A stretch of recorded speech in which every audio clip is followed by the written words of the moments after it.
Good morning, कैसे हैं आप लोग? चलिए हम लोग फिर मिल रहे हैं। ये हमारा पार्ट है 6, मेन बुक हिंदी का। ये पार्ट 6 है।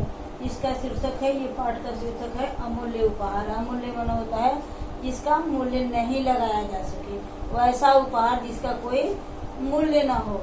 तो इस पाठ को शुरू करने से पहले मैं इसका शब्दार्थ लिखना चाहती हूँ। देखिए यहाँ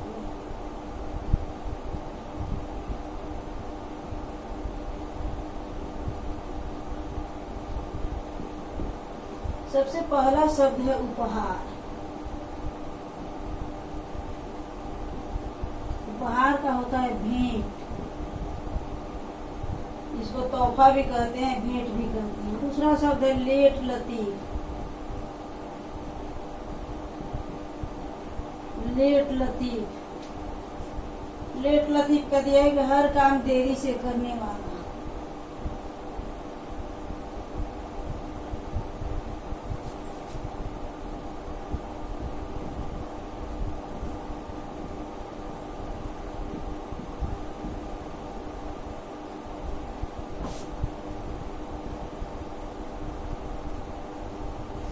उसके बाद कर रहे तीन का ताड़ बनाना।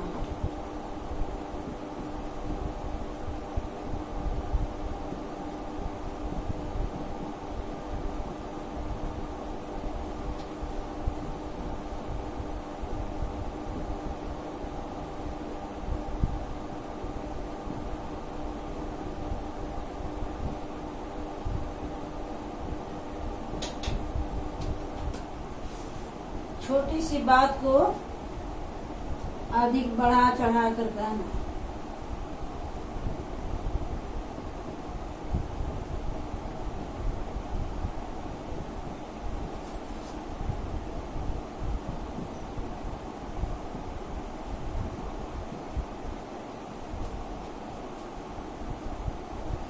अधिक महत्व देना।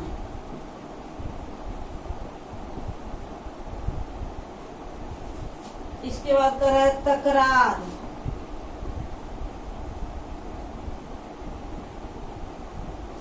तकरार का होता है झगड़ा।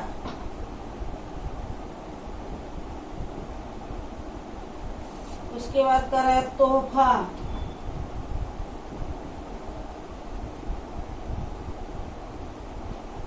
तोहफा का भी होता है भेंट।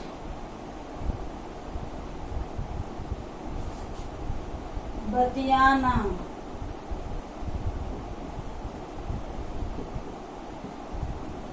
बातें करना।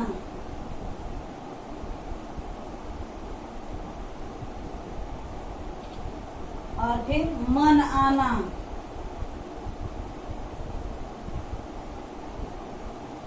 पसंद आना, अच्छा लगना।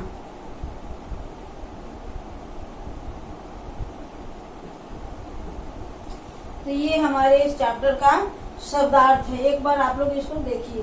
ये है उपहार। उपहार का होता है भेंट। लेट लतीफ, हर काम देरी से करने वाला व्यक्ति को हम लेट लतीफ कहते हैं। फिर कह तीर का ताड़ बनाना, यानी छोटी सी बात पर ज्यादा बहस करना, उस बात को ज्यादा बढ़ा चढ़ा करके अधिक करना, महत्व देना। तकरार, तकरार में होता है झगड़ा। तोहफा, तोहफा कहते हैं भेंट को। फिर बतियाना, बातें करना। बतियाना भोजपुरी है। बतियाना का होता है बातें करना। मन आना, अच्छा लगना। हम मार्केट जाते हैं तो किसी चीज को देख करके हमारा मन उस पर आ जाता है, फिर उसे खरीदने के लिए हम बेचैन हो जाते हैं, तो उसे कहते हैं मन आना। अब चलिए इसको आप लोग अपनी कॉपी में नोट करेंगे और अब चैप्टर पढ़ाना शुरू कर रहे हैं। देखिए ऐसे अगर लिखा होता है, आप लोग बुक पर ध्यान दीजिएगा। ऐसे अगर यहाँ लिखा है और यहाँ पर अगर कुछ लिखा है तो ये व्यक्ति का नाम होता है या व्यक्ति पात्र होता है, और इस यहाँ पर जो लिखा जाता है वह उसके द्वारा कही गई बातें होती है। तो यह एक नाटक है। यह एक नाटक के रूप में इस पाठ को पढ़ाया गया है। एक बच्चे के बर्थडे का पार्टी है और उसी का सीन क्रिएट किया गया है। इसी के सीन को स्टेज पर दिखाया गया है, जिसमें बच्चा अपना बर्थडे मना रहा है, अपनी बर्थडे की पार्टी मना रहा है। तो हम नाटक अगर देखते हैं तो सबसे पहले उसमें होता क्या है कि एक मंच होता है और उस मंच पर वह सीन बनाया जाता है जिसे हमें दिखाना होता है। तो यह एक बर्थडे का पार्टी है। कह रहा है कि एक सजाए घर का दृश्य है। उस नाटक में बर्थडे है और बर्थडे किसी बच्चे के घर पर है, तो उस घर को बढ़िया से सजाया हुआ गया है। बहुत से बच्चे और स्त्री पुरुष उस पार्टी में शामिल हैं। उस घर के दृश्य के सामने ढेर सारे लोगों को दिखाया गया है, जिसमें बच्चे हैं, स्त्री हैं, पुरुष हैं। और वह पार्टी किस चीज की हो रही है? तो पिंटू की वर्षगांठ की। वहाँ पर पिंटू की वर्षगांठ है। पिंटू के पिता दरवाजे पर खड़े होकर आने वालों का स्वागत कर रहे हैं। उस दृश्य में पिंटू के पिता जो हैं सो घर के दरवाजे पर खड़े हैं और जो भी उस घर में गेस्ट आते हैं, मेहमान आते हैं, उनका वो स्वागत कर रहे हैं। और सभी लोगों के हाथों में उपहार है, भेंट है, गिफ्ट है। दूर कोने में एक गरीब लड़का सारा दृश्य देख रहा है। दूर कोने में एक गरीब लड़का खड़ा है और इन सारे दृश्यों को वह बड़ी चुपचाप देख रहा है। वह सोच रहा है कि ये क्या है, कौन सा फंक्शन है, कौन सा त्योहार है, कौन सा पर्व है कि इनके घर में इतने लोग आ रहे हैं, इनके घर को सजाया गया है। उसी को नाटक के रूप में दर्शाया गया है। और इसमें पात्र हैं पिंटू, पिंटू के पापा, पिंटू की माँ शारदा आंटी और वह गरीब बच्चा जिसका नाम है घसीटारा। तो चलिए सबसे पहले नाटक शुरू होता है। सबसे पहले पिंटू की संवाद है। पिंटू बोलता है, कहता है कि अब तो सब मेहमान आ चुके हैं पापा, आइए चले। पिंटू कहता है कि पापा अब अंदर चलिए, अब हम लोग केक काटने का प्रोग्राम शुरू करें क्योंकि अब सारे मेहमान आ चुके हैं। पापा कहते हैं अभी तुम्हारी मम्मी की सहेली कहाँ आई है? शारदा आंटी। शारदा आंटी जो है सो उसकी मम्मी की बहुत गहरी दोस्त है, इसीलिए उसके पापा उस पर ज्यादा ध्यान दे रहे हैं और कह रहे हैं कि बेटा अभी तो तुम्हारी मम्मी की सहेली नहीं आई है शारदा आंटी, अभी केक कैसे कटेगी? पिंटू कह रहा है मम्मी की सहेली तो बहुत देर लगाती है पापा, वे तो आलसी हैं, वे तो आलसी है ना, इसीलिए वे उन्हें आने में बहुत टाइम लगता है, वो बहुत देर करती हैं। पापा कहते हैं आलसी नहीं बेटे, लेट लतीफ, वो आलसी नहीं है, वो हर काम को ही देरी से करती हैं। वैसे भी महिलाओं का तैयार होना कोई आसान काम नहीं है। पापा महिलाओं पर तंज कसते हैं, कमेंट करते हैं और कहते हैं कि वैसे भी महिलाओं को तैयार होने में कम समय नहीं लगता, यह कोई आसान काम नहीं है। तभी सामने से बनी सौरी बढ़िया साड़ी पहनी एक महिला हाथ में उपहार लिए दिखाई देती है। उसी समय एक दृश्य बदलता है और वहाँ पर एक महिला जो है सो जिनका नाम है शारदा, वे हाथ में उपहार लिए हुए और बढ़िया साड़ी पहने हुए सज धज कर आती दिखाई देती हैं। पिंटू कहता है नमस्ते आंटी, जैसे वे दिखाई देती हैं पिंटू उन्हें नमस्ते करता है। शारदा नमस्ते नमस्ते पिंटू जी, आप इतने बड़े जितना ताड़ हो।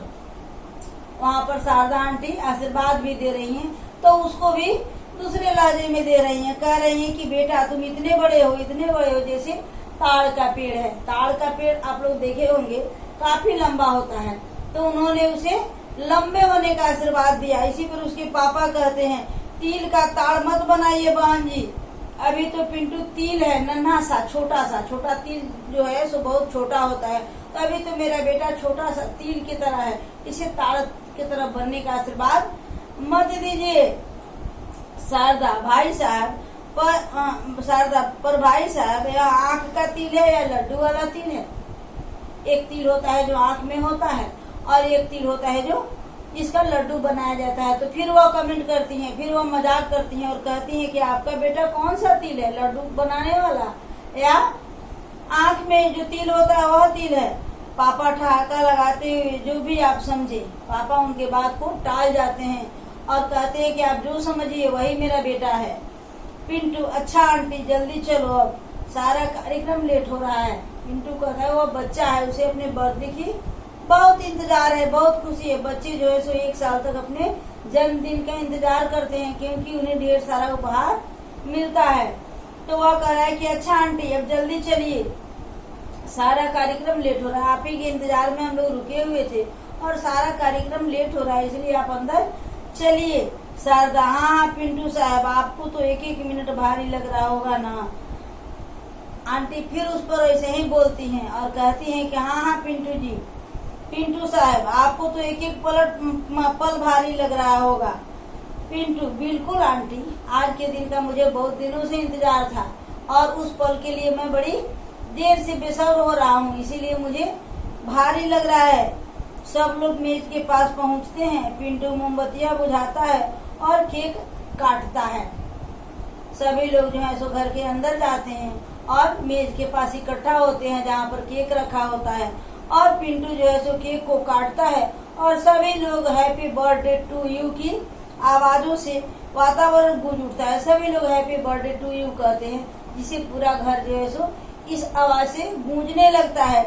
और उसके बाद सभी मेहमान जो है सो खाने के लिए चले जाते हैं। सभी मेहमान खाना खाने लगते हैं। पिंटू दोस्तों को विदा करते हुए जब सभी लोग पार्टी समाप्त होती है, सभी लोग खाना पीना खा लेते हैं, तो पिंटू अपने दोस्तों को विदा करता है। अच्छा, फिर मिलेंगे दोस्तों, बाय। सबको वह पार्टी से रुखसत करता है। दोस्त सब भी बोलते हैं गुड बाय गुड बाय। सभी दोस्त जो है सो इसको बाय गुड बाय करके इसे विदाई लेते हैं। मेहमानों के जाने के बाद पिंटू को एक कोने में मैले कपड़े पहने 10-12 साल का एक बालक दिखाई देता है। पिंटू अपने दोस्तों को छोड़ने जाता है तो उसे वहाँ पर एक कोने में एक लड़का दिखाई देता है जिसका कपड़ा जो है सो मैला कुचैला है और वह चुपचाप खड़ा होकर सारा दृश्य को देख रहा है। वह उसे वहाँ पर दिखाई देता है। पिंटू, क्यों भाई, तुम यहाँ क्यों खड़े हो? हमसे कोई काम है क्या? पिंटू जो है सो बच्चा है, बड़ी भोला भाला है, तो वह कहता है कि तुम यहाँ पर क्यों खड़े हो, तुम्हें मुझसे कोई काम है? और वह बच्चा जो है सो पिंटू को देखता है। चलिए हम फिर अगले लेक्चर में पूरा करेंगे। ये चैप्टर लंबा है, लग रहा है कि 2 लेक्चर बन जाएगा, इसीलिए मैं यहीं पर समाप्त कर रही हूँ। अगले लेक्चर में इसको आगे पढ़ाऊंगी। आप लोग शब्दार्थ को लिखिएगा, पढ़िएगा और याद कीजिएगा। चलिए फिर मिलते हैं अगले लेक्चर में।